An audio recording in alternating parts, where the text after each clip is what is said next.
What will summer be without Double HP? The devastating news of the Motswako artist's death is still sinking in. Artists and musos from around the world have sent their tributes and expressions of grief. Besides his contributions to hip-hop, Double HP spoke openly about his battle with depression. So how do we quantify the impact, South Africa, of losing another major musician, this time to mental illness, if that is the case? To discuss this, we have clinical psychologists from the South African Depression and Anxiety Groups, Charity Mkhone, and top music producer and musician Selo Chico Twala.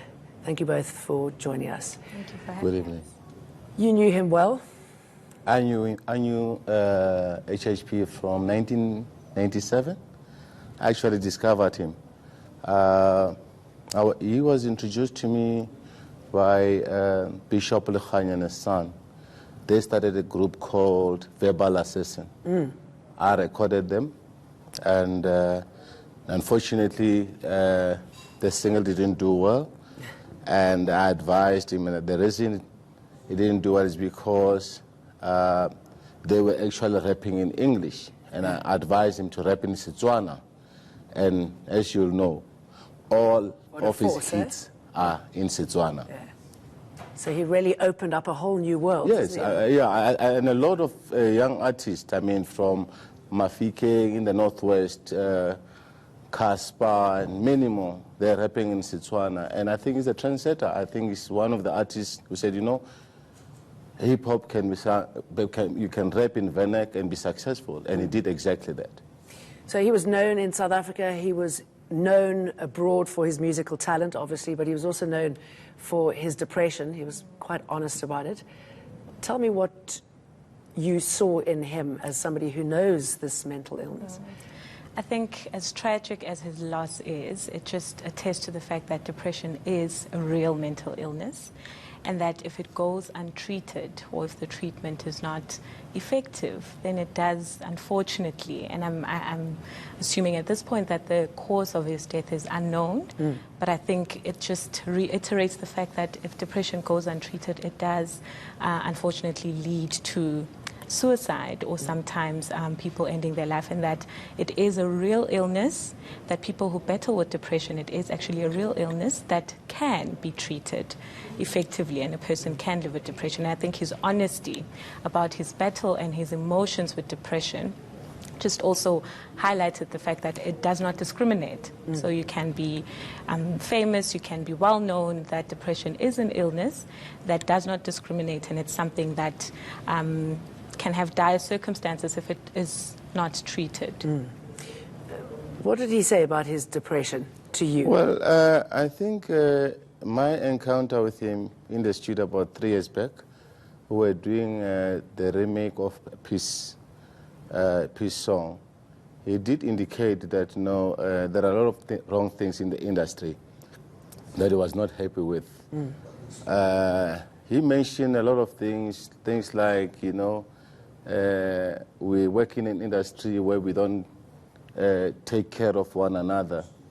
I don't think he meant himself at the time, but I think the situation in South Africa with artists like HHP, you find that they do well, and then there are times where, you know, maybe you find that promoters and all that go for other, artists and not booking them and all that.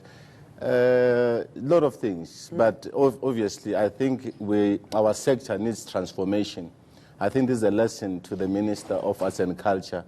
This is one industry that needs transformation.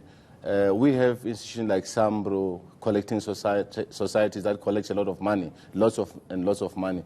I think with this money can be used to empower artists that are not doing well. We really need to visit our sector, but I really want to appeal to the Minister to really come up with a solution. We need a charter. We need a charter.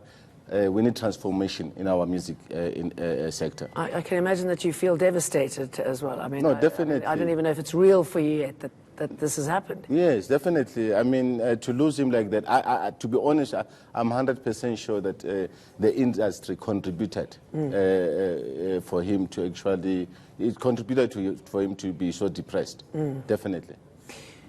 Did it make a difference, him being so well known, being such a celebrity and talking about it? Do you think he changed the way people thought? Because there is in certain communities, or many communities, there's such a stigma around this, isn't there? I certainly do think that it did, but the tricky thing with depression, like I mentioned, that it is an illness, is that for the person who is going through the depression and the sufferer of the depression, life seems absolutely bleak. So I always explain it in that when someone is going through depression or is diagnosed with depression, it's like seeing life through dark colored glasses. And when other people from the outside perceive the sufferer of depression or someone who has depression and sees everything that's going on for them and perceive their lives as going well, it becomes quite hard, even for the person, to feel like it's okay for them to feel how they feel, which is the notion of sadness, or the deep, overwhelming sadness that characterizes depression. And in most cases, because there's a dissonance between what the person is feeling inside and what the illness causes them to feel, and what is going on outside or externally and what others view, it becomes very difficult for someone who is struggling with depression to feel themselves that it is something that's legitimate, and therefore get the necessary treatment.